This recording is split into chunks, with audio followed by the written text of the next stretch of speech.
तो अमेरिका इतना पावरफुल क्यों है? वो ना सबसे बड़ा देश है, ना सबसे ज़्यादा पॉपुलेशन वाला देश है।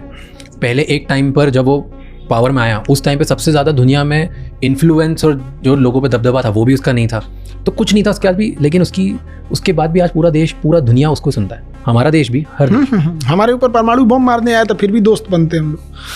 तो हर देश पे ऐसा ही है। हाँ, जापान को मार के जापान की सिक्योरिटी खुद करता है आज भी। दोनों परमाणु बम जापान पे मारा 1945 में, आज भी जापान की सिक्योरिटी अमेरिका ही करता। तो ऐसा क्यों है? वो क्यों पावरफुल कैसे बन गया इतना?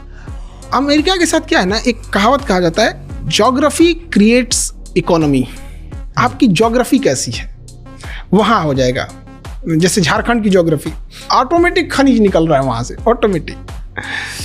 But geography creates economy and the politics hold this economy. अगर आपका पॉलिटिक्स वहाँ पे राजनीति खराब है ना, तो वो इकोनॉमी बर्बाद हो जाएगी। झारखंड, उसकी ज्योग्राफी उसको पैसा दे रही है, बट पॉलिटिक्स वहाँ पे उतना सस्टेन नहीं कर पाई। मतलब एक समझिए कि पिछड़े राज्यों में उसकी गिनती हो रही है, जबकि सबसे ज़्यादा खनिज होना चाहिए। उसका उल्टा सिंगापुर में देखिए, सिंगापुर का लोकेशन इतना जबरदस्त है ना कि सारी जहाजें वहीं से जाती है। सिंगापुर में इतनी कम जमीनें हैं ना कि वहाँ फैक्ट्री जो है वो पानी वाली जहाज पे लगा दी गई है और जहाज को समुद्र में भेजा गया है। लोग ड्यूटी करने छोटी नाव से जाते हैं, आपको बताइए। जमीन ही नहीं है वहाँ पे, इतना छोटा सा देश है। 1965 में आज़ाद होता है यहाँ पे। तो वहाँ पे ज्योग्राफी ने इकोनॉमी को क्रिएट किया, लेकिन वहाँ के जो पॉलिटिशियन है उसको होल्ड करके रख लिया, बचा के रख लिया इस चीज़ को।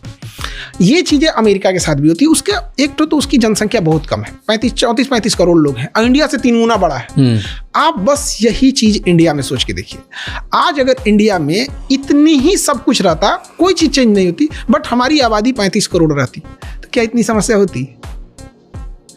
ऑब्वियसली हम हाथी हैं, हाथी खाता बहुत ज़्यादा है। तो हम लोग क्या है ना कि आप सोचिए कि चलिए ऊपर से अगर 80,000 करोड़ रुपए हम निकालेंगे ना, तो सबको 500-500 रुपये पहुंचता है किसान को।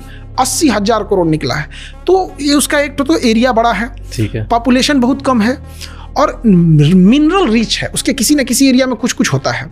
और वो दूर इतना है ना, इतना दूर है कि उसका दुश्मन बनना बहुत इम्पॉसिबल है।